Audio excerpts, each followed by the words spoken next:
Hello everyone, welcome to another Rick's Picks. Today I'm going to be doing my review of the Madball action figure Oculus Orbus made by Premium DNA.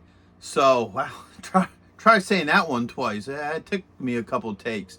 But anywho, if you like this video, hit subscribe and share and hit that notification bell if you would like to see more of my videos. So without any further ado, let's take a look at this guy.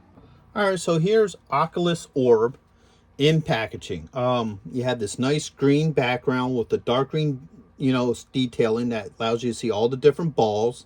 You have the Madballs logo, the official stamp saying that this is, yes, an official licensing. Spin it around this way, you have the Madball logo, which is pretty much all the way around. And even on the top, you open it up. And now you have this nice display piece here where you can see the figure. You have a picture of what the ball itself looked like, his name, what kind of action figure he is. Spin him around this way. You have this nice retro look for the figure, his name, and the Madballs logo. Spin it around again. You have a nice picture of the figure, everyone that's part of this line, and also his accessories and legal. Spinning around this way, you have the 4 Madballs that he's designed off of. Collect them all. And the Madballs logo. So this is what the actual balls look like back in the day. And spin them around one more time. Take a look at the top, which has your official Madball logo.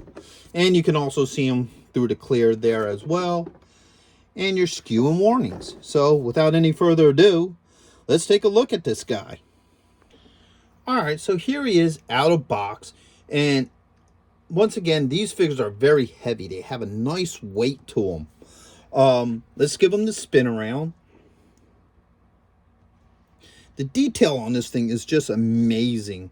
They definitely put a lot of work into these figures. So first off, the head does spin around. And it does pop off. So the heads are removable, which is very similar to the original figure. So for any of you that didn't know, Madballs were originally a ball line. So they were toy balls that looked like gross things such as an eye, monsters, zombies, whatever. And then later on they came out with action figures which had the heads that would pop off. There was a little switch in the back and the heads would shoot off. And that's what these figures are actually designed off of, is that figure line. So he looks really cool without any skin on. So let's go through the rest of his points of articulation. So he has a shoulder joint, an elbow joint. It's a little tight, but it is there. A wrist joint. He has a joint right under his ribs so he can spin. All right. He has a thigh joint, a knee joint, and an ankle joint. So the detail on this thing is insane. I mean, just even like if you look at like how the knuckles, you can see the bare bones and all the different veins and stuff in it. Even the exposed skin and cartilage in between. It's a really neat looking figure. They really put some really nice work into him. So he has a couple different hands. He has a pointing hand, him aside, pointing hand for the other hand. All right. He has an open hand, to hold stuff. So it's that kind of hand. I mean, just like I said, look at the veins and even in the palms of the hands. There's just nothing but wild detail to it. Another holding hand. 2 open hands. So got this one here and this one here. Now all of his accessories are eye related. So he has a telescope with bugs and patchwork to it and slime, which is kind of cool. He has a magnifying glass that's all busted up and gnarly, which is neat. And then he has a pair of binoculars. which is kind of freaky looking at as you look at it with, you know, bugs. And the line is just kind of set like that, so it can't go around his neck or nothing. It's just part of the detail. So this thing's kind of cool looking. So let's see how easy this stuff can fit into his hand. So I'm going to pop this hand off and replace it with the holding one. Okay, that fits in nice. Just for fun. This is a little tight. All right.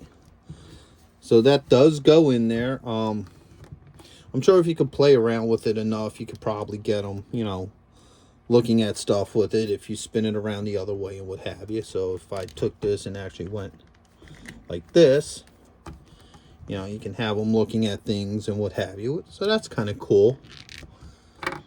Yeah, it's the magnifying glass. That fits in there pretty easy like.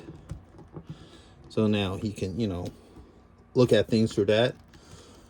This is the only weird one because, you know, he only has one eye, not two.